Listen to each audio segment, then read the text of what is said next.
Hello guys ඔයාලා නැවතත් සාදරයෙන් පිළිගන්නවා. ඉතින් මේ වීඩියෝ එකෙන් කතා කරන්න යන්නේ අපි හදාගෙන යන ස්ක්‍රේෂොට් ප්‍රොජෙක්ට් එකේ හෝම් පේජ් එකේ සෙෂන් මැනේජ්මන්ට් සහ ලේටස්ට් ප්‍රොඩක්ට් ලිස්ටිං පාර්ට් එක ගැන.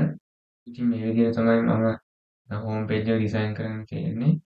මුලින්ම මම හීරෝ සෙක්ෂන් එකක් ඇඩ් කරන්න තියෙනවා. ඊට පස්සේ ෆීචර් ස්කිල්ස් කියලා කොටසක් ඇඩ් කරන්න තියෙනවා. මෙතන මම කර්සර් එකක් තමයි ඇඩ් කරලා තියෙන්නේ. ඒ වගේම මේ බටන්ස් දෙකෙන් අපිට මේ කර්සර් එක මූව් කරන්න පුළුවන්.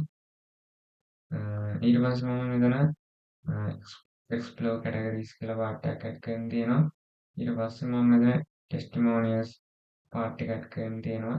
මෙතන ස්ටේටස් සෙක්ෂන් එක ඇඩ් කරන්න තියෙනවා. ඊට පස්සේ how it works කියන සෙක්ෂන් එක ඇඩ් කරන්න තියෙනවා. අන්තිමට මම මෙතන ෆූටර් එකක් ඇඩ් කරන්න තියෙනවා. ඉතින් අපි බලමු මේකේ කෝඩින් පාර්ට් එක කොහොමද කරන්න තියෙන්නේ කියලා. ඉතින් මම Visual Studio Code software එකට යනවා. මුලින්ම header.php කියලා ෆයිල් එකක් හදාගෙන තියෙනවා මම. ඒ ෆයිල් එක ඇතුලේ තමයි අපේ header එකට අදාළ සියලුම codes ටික කෝඩ් කරලා තියෙන්නේ. මම මෙතන session එකක් නැත්නම් session එකක් start කරලා තියෙනවා. require once කියලා දාලා db folder එකේ තියෙන connection.php කියන ෆයිල් එක මෙතනට include කරගෙන තියෙනවා. මෙතන user log වෙලා නැත්නම් require කරලා තියෙනවා process folder එකේ තියෙන auth check.php කියන ෆයිල් එක. ඉතින් අපි බලමු මේ auth check.php එකේ මොනවද මම කෝඩ් කරන්න තියෙන්නේ කියලා. මම මේ විදිහට auth check.php එකට ආවා. ඉතින් මම මුලින්ම session එකක් start කරලා තියෙනවා. session එකක් දැන්ට වන්න නැත්නම් session එකක් start කරලා තියෙනවා. ඊට පස්සේ මම මෙතන require once කියලා දාලා directory එක දැන් ඉන්න folder එකෙන් back කරලා db folder එකේ තියෙන connection.php එක ගන්න කියලා මෙතන කෝඩ් කරලා තියෙනවා. මෙතනදී screenshot remember සහ screenshot use id කියන එක cookie වල store වෙලා නම් මෙතන ඒකට variable දෙයක් දාලා අල්ලගෙන තියෙනවා. මෙතනදී database search එකක් දාලා දැන්ට expire වෙලා නැති token එක අරන් තියෙනවා. ඊට පස්සේ එතනදී cookie එකේ save වෙලා තියෙන remember token එක සහ database එකෙන් search කරලා ගත්ත token hash එක සමාන වෙනවද බලනවා. ඉතින් ඒක සමාන නම් මෙතන user details ටික ගන්න මෙතන search එකක් දාලා තියෙනවා. search එකෙන් පස්සේ මෙතන sessions ටික create කරන්න තියෙනවා.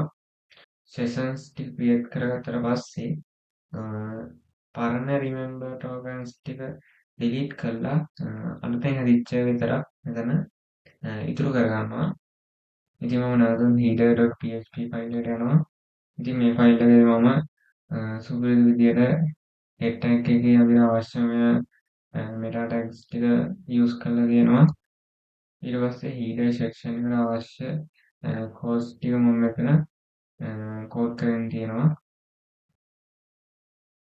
ඉතින් ඊට පස්සේ මම ඊතුරු codes ටික කෝඩ් කරගන්න home.php කියලා ෆයිල් එකක් හදාගෙන තියෙනවා.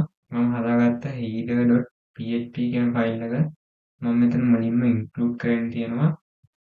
ඊට පස්සේ මම database search එකක් දාලා featured products වල data ටික මෙතන අරන් තියෙනවා.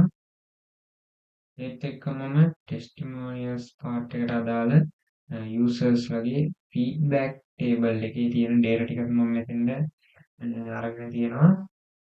ඊට පස්සේ මම platform එකේ statistics වලට අදාළ data ටික මෙතනින් මම අරගෙන තියෙනවා.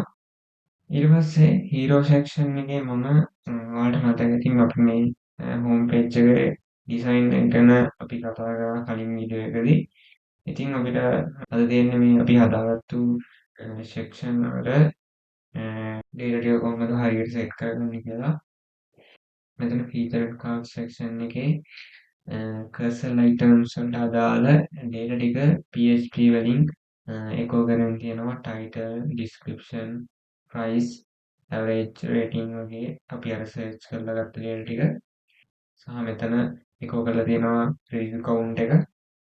ඒත් එක්කම මම testimonial section එකේ users ලගේ feedback වලට අදාළ data ටික PHP වලින් echo කරගෙන තියෙනවා. user ගේ first name, last name, ඊට පස්සේ rating count එක, stars දීලා තියෙන ප්‍රමාණය සහ user ගේ message එක මෙතන මම echo කරගෙන තියෙනවා.